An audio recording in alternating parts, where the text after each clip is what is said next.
తరాలు పరిస్థితులు మారుతున్నా ఇంకా చాలా మంది కుల వివక్షకు గురవుతూనే ఉన్నారు. కొన్ని ఊళ్ళలో అయితే కుల వివక్షతో కొందరు పైశాచికం ప్రదర్శిస్తూ ఉంటారు. కనీస మానవత్వం కూడా లేకుండా ప్రవర్తిస్తున్నారు. సిద్దిపేట జిల్లా మర్కుల్లోనూ అలాంటిదే ఓ అమానవీయ ఘటన చోటు చేసుకుంది. కులమైన పైత్యంతో ఓ నాయి బ్రాహ్మణ సామాజిక వర్గానికి చెందిన మహిళా అంత్యక్రియలను స్థానికులు అడ్డుకున్నారు. వైకుంఠధామంలో దహన సంస్కారాలకు గ్రామస్తులు అనుమతించలేదు.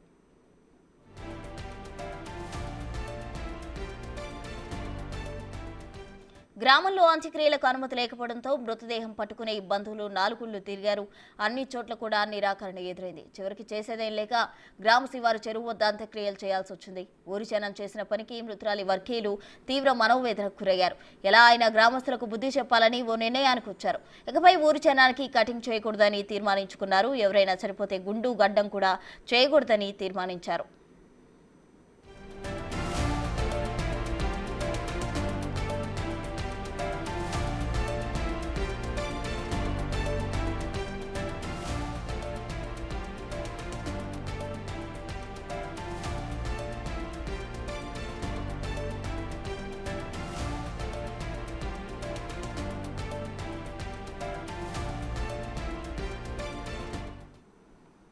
సిద్దిపేట జిల్లా మర్కూర్లో ఓ అమానవీయ ఘటన చోటు చేసుకుంది. దీనికి సంబంధించి పూర్తి వివరాలు మా ప్రతినిధి దుర్గారెడ్డి అందిస్తారు. దుర్గారెడ్డి, సిద్దిపేట జిల్లా మర్కూర్ మండల కేంద్రంలో మాత్రం దారుణం చోటు చేసుకుందని చెప్పవచ్చు. అదేవిధంగా నాయి బ్రాహ్మణ సంఘానికి సంబంధించిన మహిళ చనిపోతే ఎల్లమ్మని మహిళ చనిపోతే 3 రోజుల క్రితం ఎక్కడ కూడా దహన సంస్కరణలు చేయనీయలేదు గ్రామస్తులు. దాంతో పాటు ఆ దగ్గరున్న గ్రామాలకు కూడా వాళ్ళు ఎక్కడికి వెళ్ళి దహన సంస్కరణలు చేసే ప్రయత్నం చేసినా అక్కడ వారు కూడా అడ్డుకోవడం జరిగింది. అంటే చనిపోతే సానుభూతి వ్యక్తం చేయాలి, నిజంగా ఎలా చనిపోతుందని చెప్పి కుల మతాలు పట్టించుకోకుండా వ్యవహరించాల్సిన అవసరం ఉంటుంది.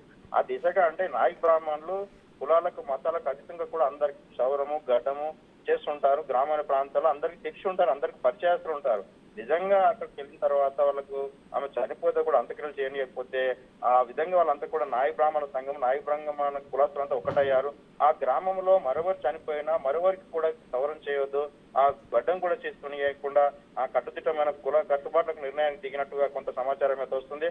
వాస్తవానికి చూసినట్లయితే కులాలకు మతాలకు ఖచ్చితంగా నాయి బ్రాహ్మణులు ప్రతి ఒక్కరు క్షౌరము గడ్డము చేస్తుంటారు. చనిపోతే కూడా ఆ గుండు గీస్తుంటారు, అక్కడికి వెళ్తుంటారు. ప్రతి చోట కూడా నిజంగా ఒక చోట ఎక్కడ సమస్య అయితే దాన్ని కూర్చొని చర్చించుకొని అప్పటిదప్పుడు నిర్ణయం తీసుకోవాలి.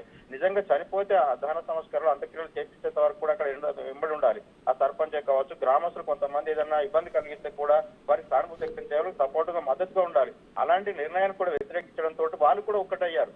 వాళ్ళు కూడా ఒకటై రేపటి నుంచి కానీ ఎవరు చనిపోయినా కానీ ఎక్కడికి వెళ్ళొద్దు, నిజంగానే దహన సంస్కరణలకు వాళ్ళు అంటే అక్కడికి వెళ్ళిన తర్వాత గడ్డము క్షౌరం చేయొద్దని నిబంధన కూడా వాళ్ళు నిర్వహించుకొని ఆ కట్టుబాట్లకు వ్యతిరేకంగా వాళ్ళు మాకు ఏ విధంగా వివరించారో మేము కూడా అదే విధంగా వివరిస్తామని చెప్పి కూడా నాయ బ్రాహ్మణులంతా ఒక్కడైనట్లు మర్కూర్ గ్రామంలో కొంత సమాచారం అయితే వస్తుంది.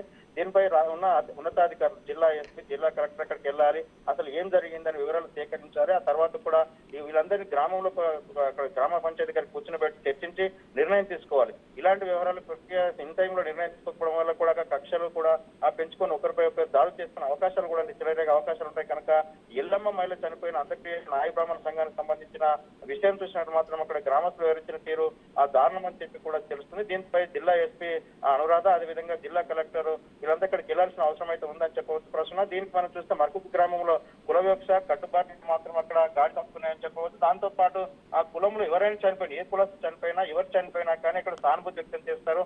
అంత్యక్రియలకు అక్కడ వారు వెళ్తుంటారు, లేకుంటే అక్కడ మద్దతు ఇస్తుంటారు. ఒకవేళ ఏదైనా సమస్య అయితే అక్కడ పరిష్కారం చేస్తారు. అంటే 4 గ్రామాలకు వెళ్ళినా ఇక్కడ అంత్యక్రియలు చేయించకపోవడం, చెరువు కట్టు మీద వచ్చి వాళ్ళు అంత్యక్రియలు చేసుకున్న తర్వాత వాళ్ళు నిరసన వ్యక్తం చేసిన పరిస్థితి నాయ బ్రాహ్మణులు మనకు కనిపిస్తుంది. Prasanna. Right, thank you Durga Reddy.